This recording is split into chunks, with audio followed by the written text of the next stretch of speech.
Tara, walang patumpik-tumpik pa. Pasarapin natin ang simpleng pritong isda.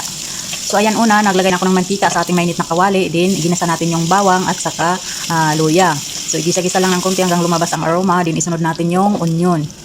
Ayan, same process lang. Igisa-gisa din. Napakasarap nito mga kakusina.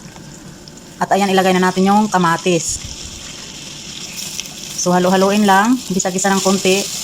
Mikos-mikos lang yan insan. Tapos, isunod natin yung carrots. So, lagyan natin siya ng soy sauce at saka yung oyster sauce or sweet soy sauce. So, halo-haloin. Simple lang ito mga kakusina.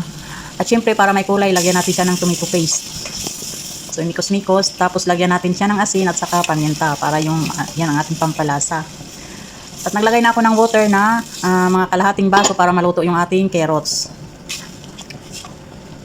So, after nga kumulo, lagyan natin siya ng apple cider vinegar. Kunti lang kasi sobrang asim yan. Then after niya, nilagyan ko siya ng asukal. Tapos hinayaan ko lang siya muna na kumulo bago natin siya hinalo para maluto yung suka. At yan, lagay na natin yung bell pepper na red, yellow, and green. So takpan lang natin saglit hanggang maluto yung gulay natin. So after nga kumulo, ayan na siya. Mikos-mikos na yan. So syempre, timplahan muna natin kung ano na yung lasa niya.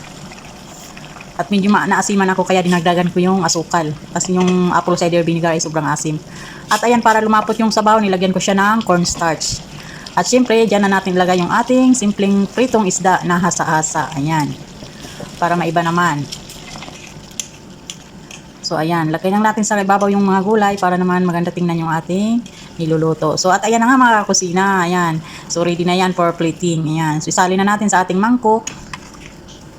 O, diba? Ang sarap niyan mga kakusina. Sweet and sour.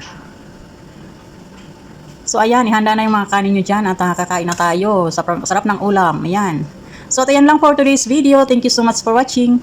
Bye!